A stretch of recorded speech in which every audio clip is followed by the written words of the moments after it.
Hi, everybody. Welcome to Business Computing Weekly. This is episode number 360, recorded June 10th, 2012. On the agenda today, some upgrades we did to our Mac Pro, 8 tips to toughen your passwords, and is it the end of the IT guy? All that and more on this episode of Business Computing Weekly. And we want to thank you for stopping by. Let you know we are sponsored by GFI Software.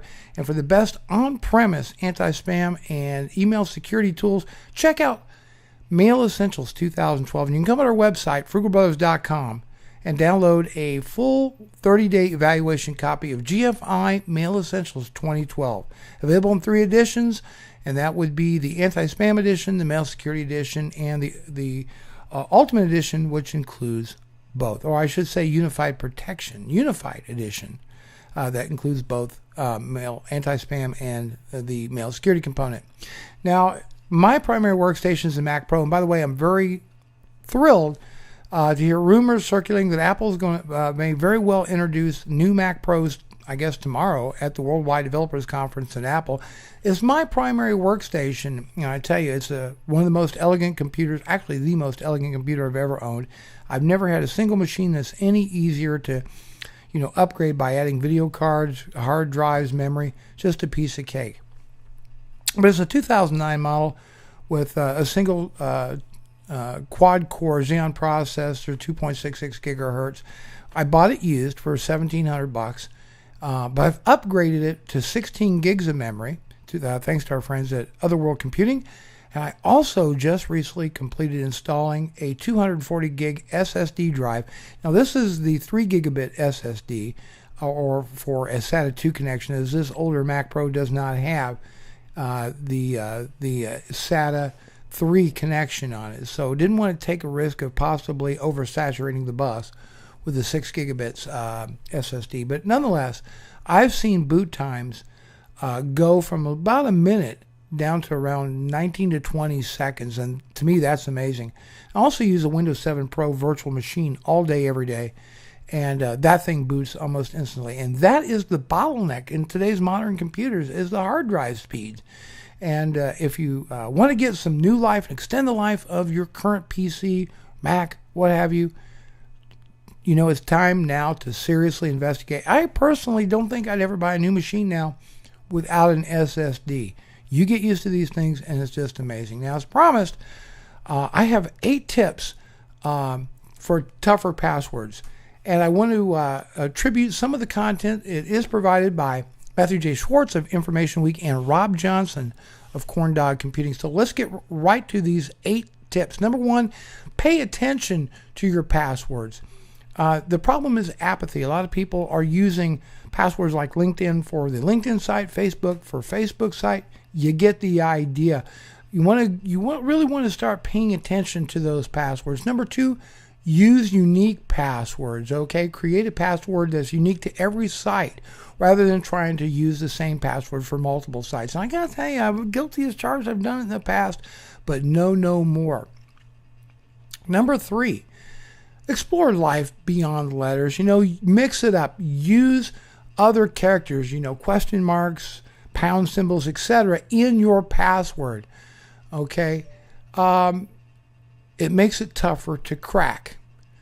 Number 4, use uncommon patterns. All right? What does that mean? For example, if you create a password and the first 4 characters are the date, say 05, or 1920 or something like that, it's going to be a lot easier for these applications out there that black hats are using to crack passwords. So use uncommon patterns. Number 5, lose the biological details. In other words, people that are looking to crack your password, they may go to Facebook, they may find out what your favorite pet is, something like that, and that's what you use as a password.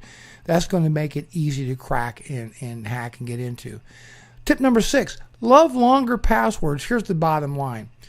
How fast can hackers crack a password? Well, let me give you an example. The answer is 2 billion combinations per second, and that's using the Radeon HD 7970, which is the latest top-of-the-line graphics processor, okay?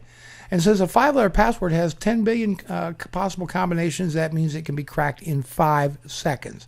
Compare that to 6 characters, which takes about 500 seconds. 7 letters takes 13 hours. 8 characters, 57 days. And any more than that is really too difficult to crack using a brute force method. I think that's some good advice. Longer passwords are your friends. Tip number 7. Use a password manager. I personally use LastPass. Works with Chrome, Safari, Internet Explorer. It synchronizes your passwords, stores them in a vault. It's absolutely free. Highly recommend. It's called LastPass. Now here's a tip provided by Rob Johnson at Corn Dog Computers, which is, and this is a bonus tip, here's the thing, generating maybe you're out in the field, whatever, you need to remember the password, you don't have access to your password manager or whatever.